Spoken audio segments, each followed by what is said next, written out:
and welcome to another Page Turners with Miss Beth here at Pueblo West Library. So if you remember, we finished James and the Giant Peach last time, but today I have another one of my very favorite books that I read when I was younger. Actually, I read it several times. It's just that good. It's called The Phantom Toll Booth by Norton Juster. And this is just a really wacky, silly book that has all sorts of adventures in it. And there's a boy named Milo here who has all these adventures and goes to all these weird places. Here's a map of a lot of those places. You can see it a little bit. And the other character on the front is the watchdog who he'll meet later on. So without further ado, let's get started. The Phantom Toll Booth. Chapter 1, Milo. There was once a boy named Milo who didn't know what to do with himself, not just sometimes, but always. When he was in school, he longed to be out, and when he was out, he longed to be in. On the way, he thought about coming home, and coming home, he thought about going.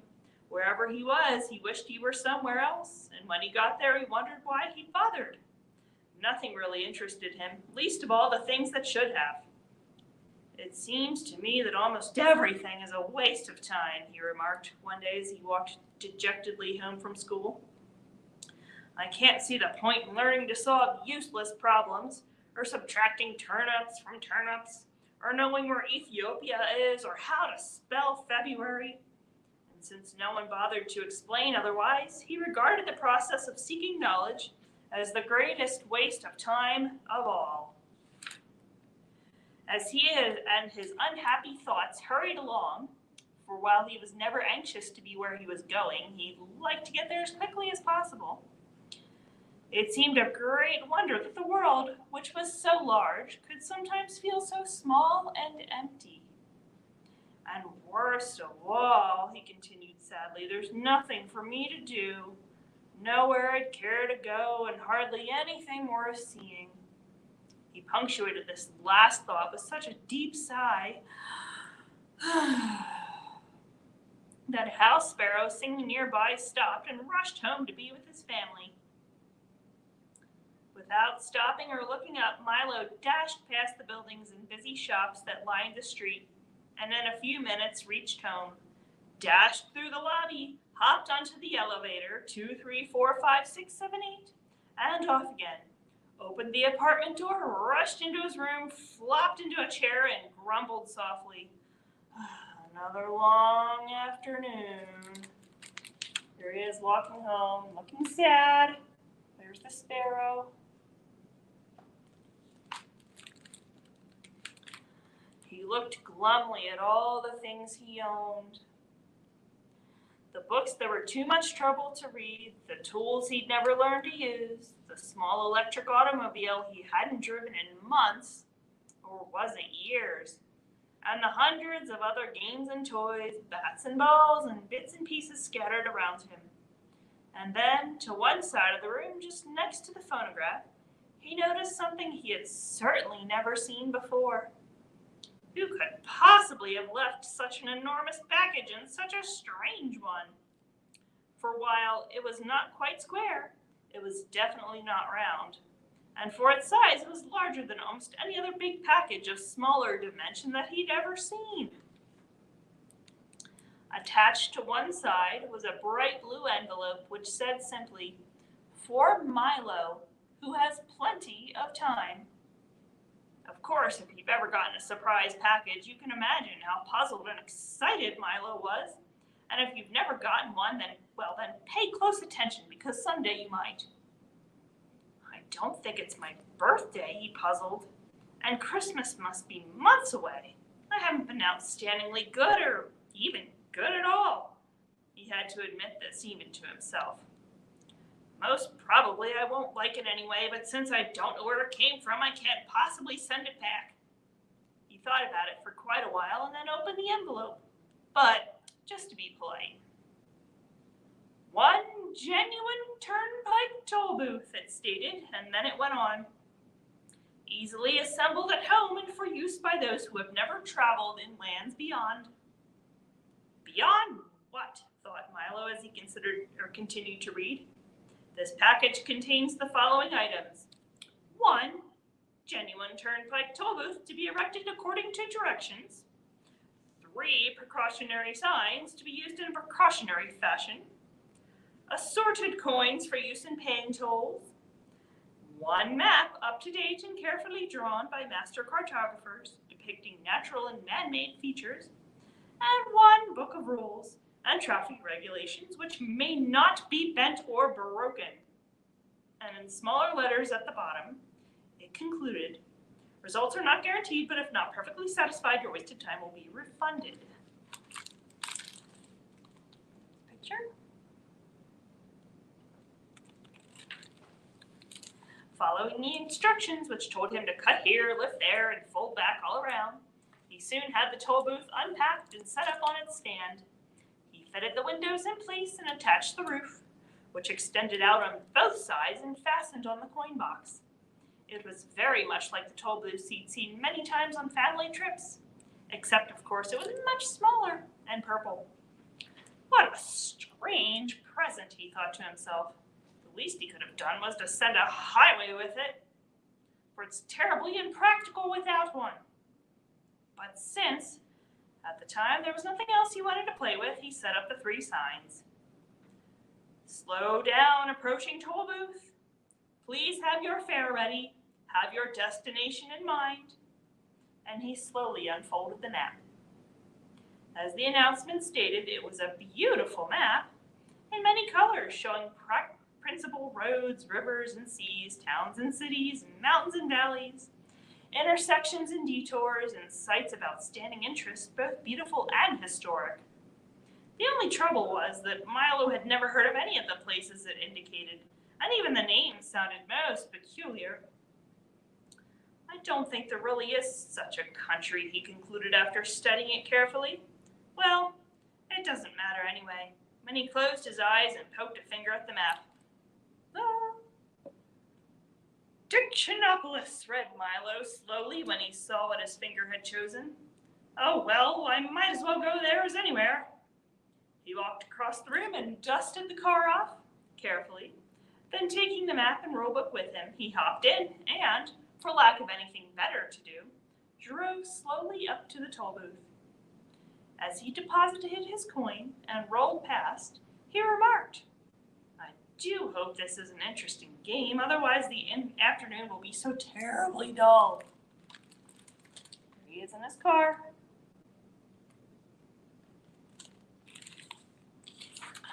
Chapter 2, Beyond Expectations.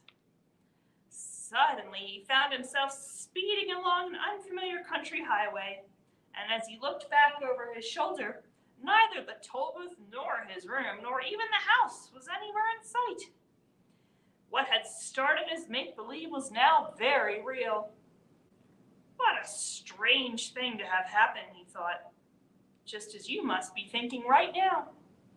This game is much more serious than I thought, for here I am riding on a road I've never seen, going I've never heard of, and all because of a toll booth which came from nowhere.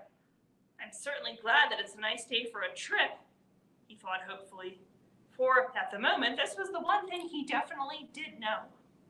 The sun sparkled and the sky was clear, and all the colors he saw seemed to be richer and brighter than he could ever remember. The flowers shone as if they'd been cleaned and polished, and the tall trees that lined the road shimmered in silvery green. Welcome to Expectations, said a carefully lettered sign on a small house at the side of the road. Information, predictions, and advice cheerfully offered. Park here and blow horn. With the first sound from the horn, a little man in a long coat came rushing from the house, speaking as fast as he could and repeating everything several times. My, welcome to the land of expectations, to the land of expectations, to the land of expectations. We don't get many travelers these days. We certainly don't get many travelers these days. Now what can I do for you? I'm the weatherman. Is this the right road for Dictionopolis? Asked Milo, a little bowled over by the greeting. Well, no, said he began began again, I don't know of any wrong road to Dictionopolis, so that if this road does go to Dictionopolis at all, it must be the right road, and if it doesn't, it must be the right road to somewhere else, because there are no wrong roads to anywhere. Do you think it will rain? There's our weatherman.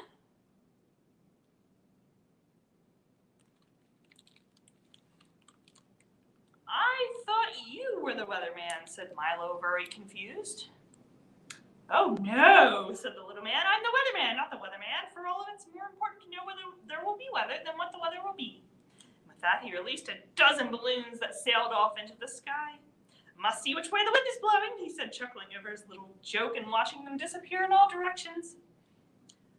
What kind of a place is Expectations? Inquired Milo, unable to see the humor and feeling very doubtful of the little man's sanity. Good question, he exclaimed. Expectations is the place you must always go to before you get to where you're going. Of course, some people never go beyond expectations, but my job is to hurry them along whether they like it or not. Now what else can I do for you? And before Milo could reply, he rushed into the house and reappeared a moment later with a new coat and an umbrella. I think I can find my own way, said Milo, not at all sure that he could. But since he didn't understand the little man at all, he decided that he might as well move on, at least until he met someone whose sentences didn't always sound as if they would make as much sense backwards as forwards.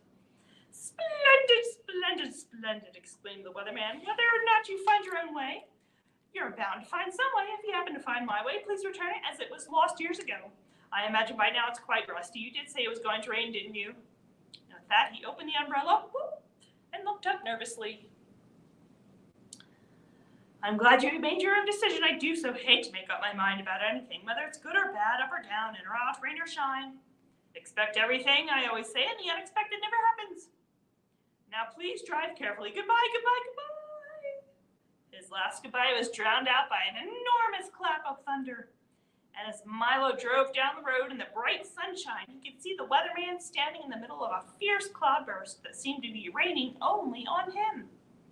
The road dipped now into a broad green valley and stretched toward the horizon. The little car bounced along with very little effort, and Milo had hardly to touch the accelerator to go as fast as he wanted. He was glad to be on his way again. There he is, traveling down the highway. Doo-doo.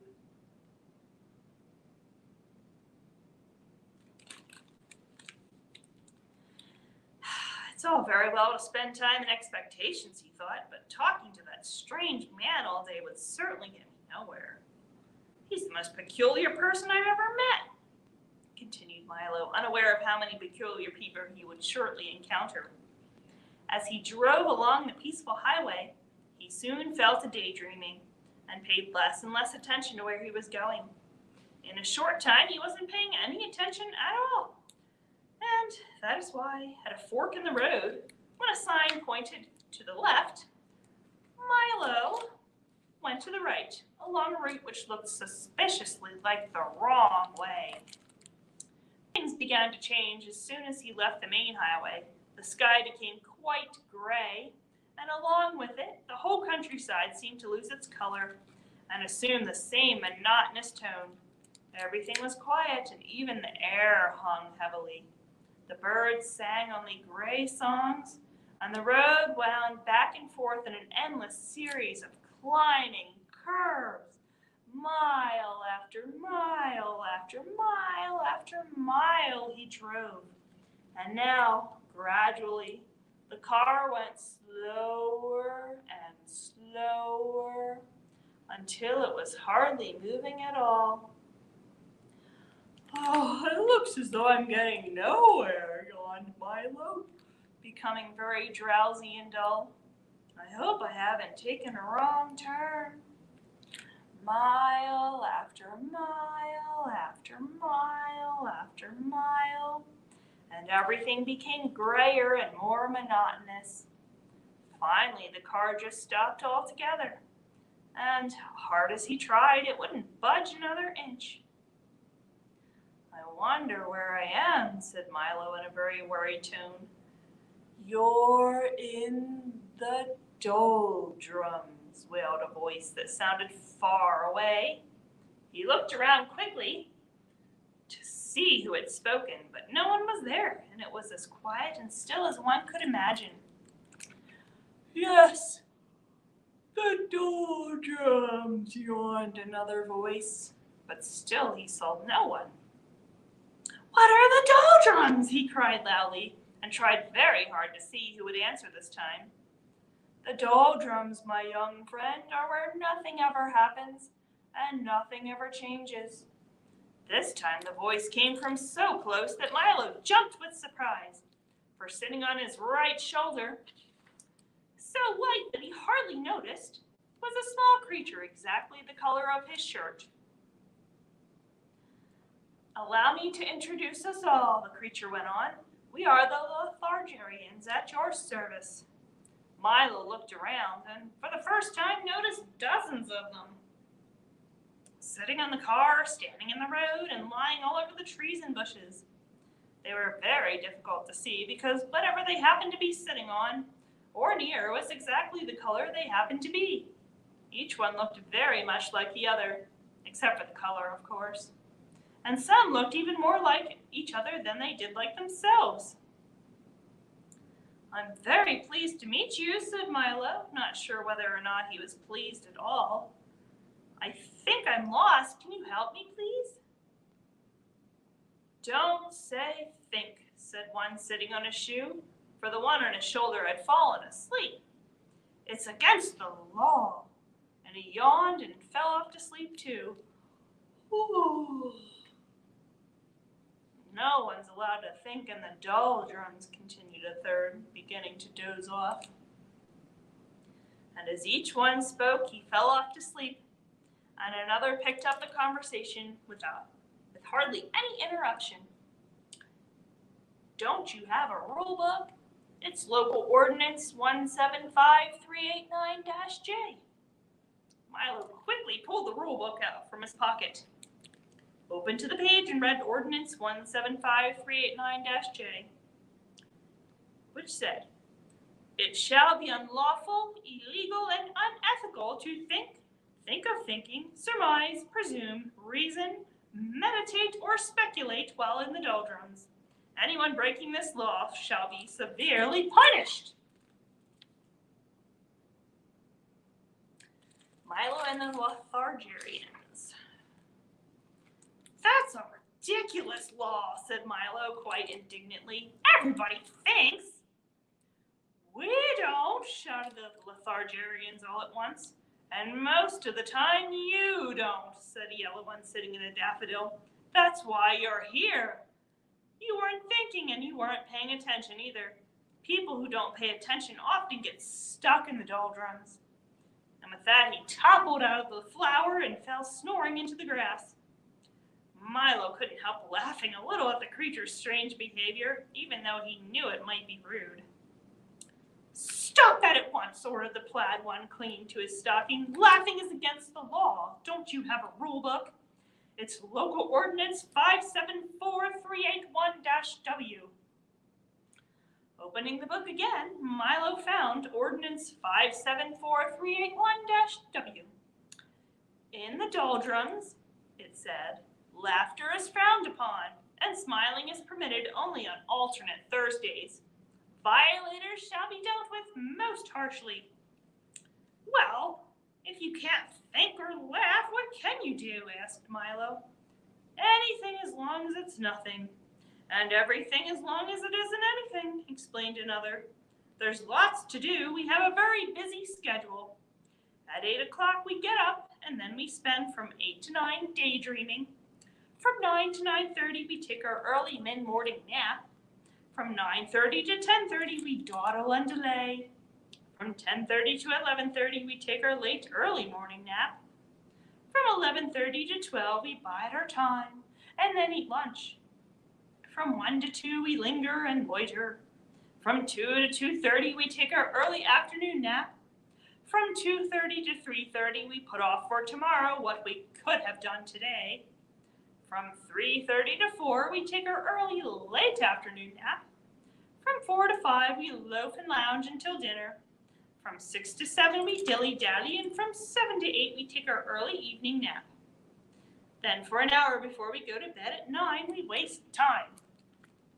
As you can see, that leaves almost no time for brooding, lagging, plotting, or procrastinating. And if we stop to think or laugh, well, we never get anything done. You mean you'd never get anything done, corrected Milo. We don't want to get anything done, snapped another angrily. We want to get nothing done, and we can do that without your help. You see, considered another one in a more conciliatory tone. It's really quite strenuous doing nothing all day. So once a week we take a holiday and go nowhere, which was just where we were going when you came along. Would you care to join us? I might as well, thought Milo. That's where I seem to be going anyway. Tell me, he yawned. He felt ready for a nap now himself. Does everyone here do nothing? Everyone but the terrible watchdog, said two of them, shuddering in chorus. He's always sniffing around to see that nobody wastes time. A most unpleasant character. The watchdog? Said Milo quizzically. The watchdog, shouted another, fainting from fright, for racing down the road, barking furiously and kicking up a great cloud of dust, was the very dog of whom they had been speaking. Run! Wake up! Run! Here he comes, the watchdog! Great shouts filled the air as the Lethargians scattered in all directions and soon disappeared entirely. Exclaimed the watchdog as he dashed up to the car, loudly puffing and panting. Milo's eyes opened wide, for there in front of him was a large dog with a perfectly normal head, 4 feet and a tail, and the body of a loudly ticking alarm clock. What are you doing here? Growled the watchdog.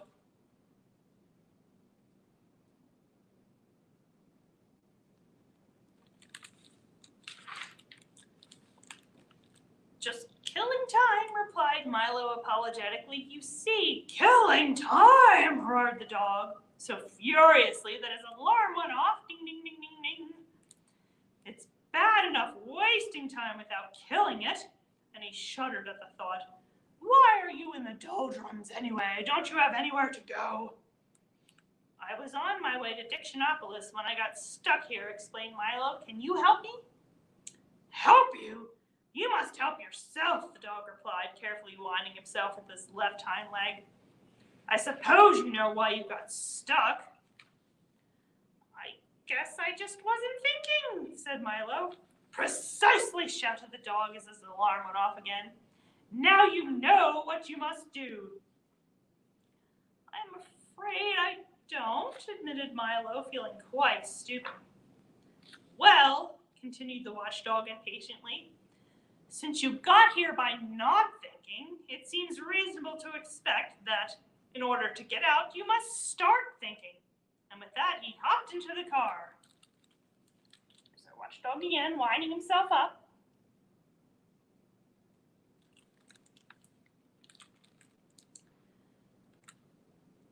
Do you mind if I get in? I do love automobile rides. Milo began to think as hard as he could, which was very difficult since he wasn't used to it. He thought of birds that swim and fish that fly. He thought of yesterday's lunch and tomorrow's dinner. He thought of words that began with J and numbers that end in 3. And as he thought, the wheels began to turn. We're moving, he shouted happily. Keep thinking, scolded the watchdog. The little car started to go faster and faster as Milo's brain whirled with activity. And down the road they went. In a few moments, they were out of the doldrums and back on the main highway. All the colors had returned to their original brightness, and as they raced along the road, Milo continued to think of all sorts of things. Of the many detours and wrong turns that were so easy to take, of how fine it was to be moving along, and most of all, of how much could be accomplished with just a little bit of thought.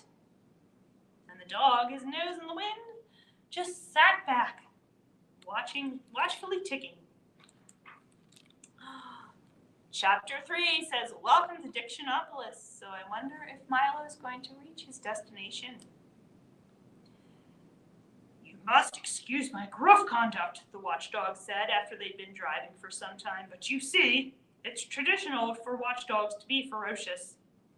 Milo was so relieved at having escaped the doldrums that he assured the dog that he bore him no ill will, and in fact was very grateful for the assistance. Splendid, shouted the watchdog. I'm very pleased. I'm sure we'll be great friends for the rest of the trip. You may call me Talk. That is a strange name for a dog who goes tick, tick, tick, tick, tick, tick, tick all day, said Milo. Why didn't they call you? Don't say it, gasped the dog, and Milo could see a tear well up in his eye. I didn't mean to hurt your feelings, said Milo, not meaning to hurt his feelings. That's all right, said the dog, getting a hold of himself. It's an old story and a sad one, but I can tell it to you now. When my brother was born, the first pup in the family, my parents were overjoyed and immediately named him Tick in expectation of the sound they were sure he'd make. On first whining him, they discovered to their horror that instead of going tick, tick, tick, tick, tick, he went tock, tock, tock, tock, tock. They rushed to the Hall of Records to change the name, but too late. It had already been officially inscribed and nothing could be done. When I arrived, they were determined not to make the same mistake twice. And since it seemed logical that all their children would make the same sound, they named me Talk. Of course, you know the rest. My brother is called Tick because he goes tuck, tuck, tuck, tuck, tuck. And I am called Talk because I go tick, tick, tick, tick, tick. And both of us are forever burdened with the wrong names. My parents were so overwrought that they gave up having any more children and devoted their lives to doing good work among the poor and hungry.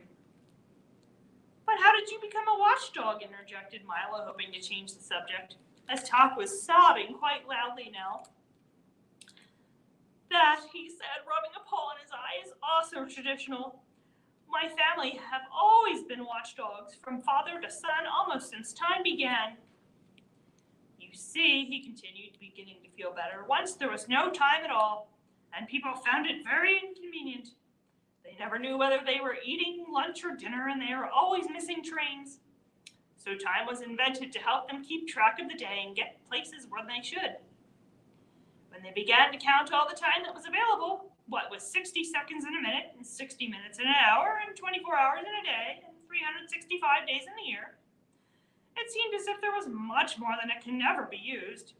If there's so much of it, it could be very valuable, was the general opinion, and it soon fell into disrepute. People wasted it and even gave it away.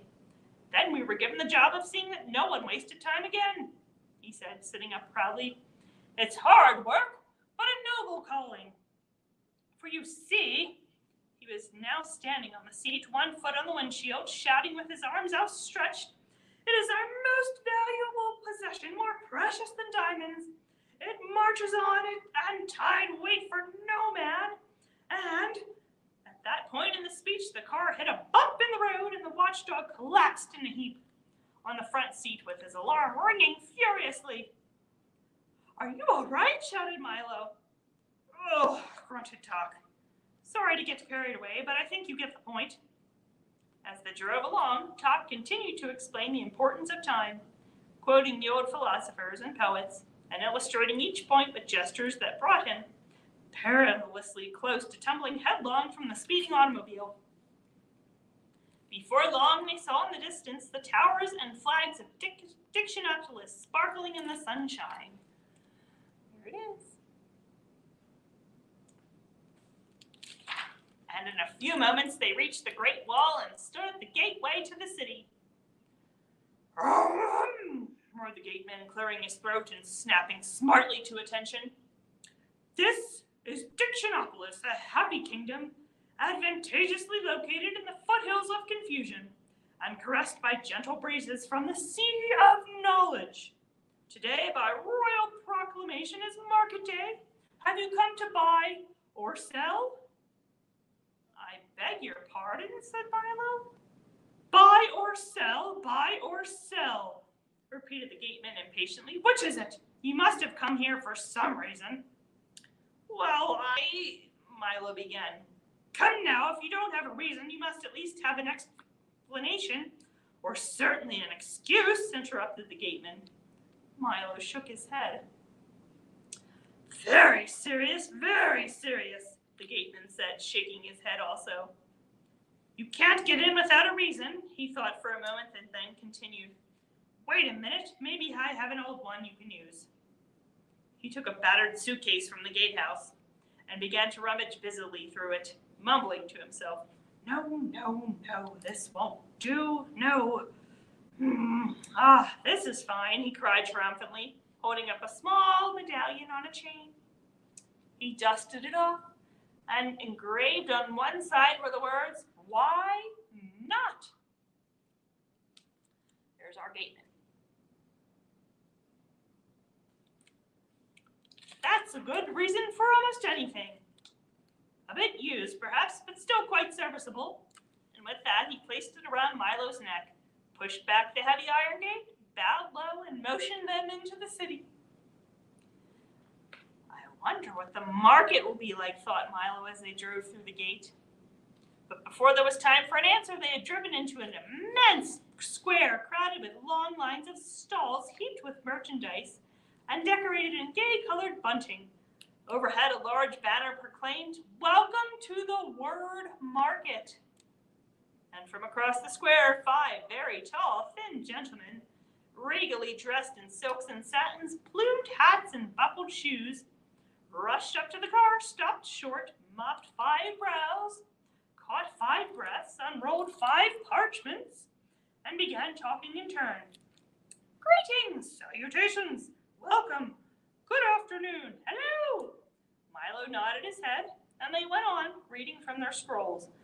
By order of Azaz the Unabridged, King of Dictionopolis, Monarch of Letters, Emperor of Phrases, Sentences, and Miscellaneous Figures of Speech, we offer you the hospitality of our kingdom, country, nation, state, commonwealth, realm, empire, palatinate, principality. Do all those words mean the same thing? Gasped Milo. Of course. Certainly. Precisely. Exactly. Yes, they replied in order. Well then, said Milo, not understanding why each one said the same thing in a slightly different way. Wouldn't it be simpler to just use one? It would certainly make more sense. Nonsense! Ridiculous! Fantastic! Absurd! Bosh! They chorused again and continued. We're not interested in making sense. It's not our job, scolded the first. Besides, explained the second, one word is as good as another, so why not use them all? Then you don't have to choose. Which one is right, advised the third. Besides, sighed the fourth, if one is right, then 10 are 10 times as right. Obviously, you don't know who we are, sneered the fifth, and they presented themselves one by one as the Duke of Definition, the Minister of Meaning, the Earl of Essence, the Count of Connotation, the Undersecretary of Understanding. Milo acknowledged the introduction, and as talk growled softly, the minister explained, We are the King's advisors, or, in more formal terms, his cabinet. Here's our gentleman. And one more.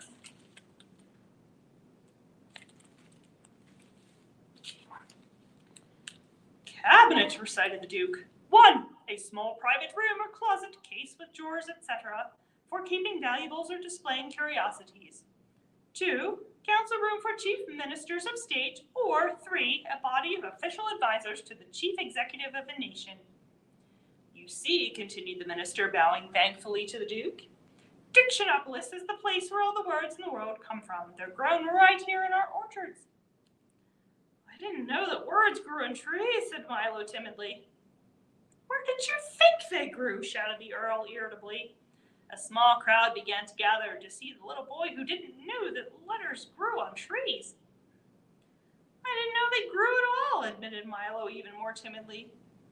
Several people shook their heads sadly. Well, money doesn't grow on trees, does it? Demanded the Count. I've heard not, said Milo. Then something must. Why not words? Exclaimed the undersecretary triumphantly. The crowd cheered his display of logic and continued about its business. To continue, continued the minister impatiently, once a week by royal proclamation the word market is held here in the great square, and people come from everywhere to buy the words they need or trade in the words they haven't used. Our job, said the Count, is to see that all the words sold are proper ones, for it wouldn't do to sell someone a word that had no meaning or didn't exist at all.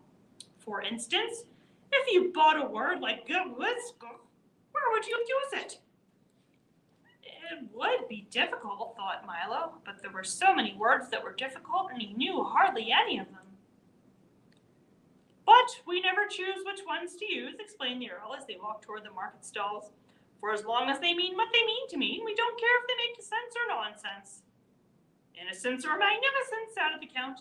Reticence or common sense, said the undersecretary. That seems simple enough, said Milo, trying to be polite. Easy as falling off a log, cried the Earl, falling off a log with a loud thump. Must you be so clumsy, shouted the Duke. All I said was, began the Earl, rubbing his head. We heard you, said the minister angrily, and you'll have to find an expression that's less dangerous. The Earl dusted himself off as the other snickered audibly. You see, cautioned the Count, you must pick your words very carefully, and be sure to say just what you intend to say. And now we must leave to make preparations for the royal banquet. You'll be there, of course, said the minister. But before Milo had a chance to say anything, they were rushing off across the square as fast as they had come. Enjoy yourself in the market, shouted back the undersecretary. Market, recited the Duke, an open space or covered building in which... And that was the last Milo heard as they disappeared into the crowd. I never knew words could be so confusing, Milo said to Tock as he bent down to scratch the dog's ear. Only when you use a lot to say a little, answered Tock. Milo thought this was quite the wisest thing he'd heard all day. Come, he shouted, let's see the market. It looks very exciting. And that is a good place to stop. There are a lot of tongue twisters in this book. But, like I said, it's a very fun book to read and to listen to. So, we will start on Chapter 4 next Monday night at 6:30. And I hope to see you then. Have a good rest of your night. Bye!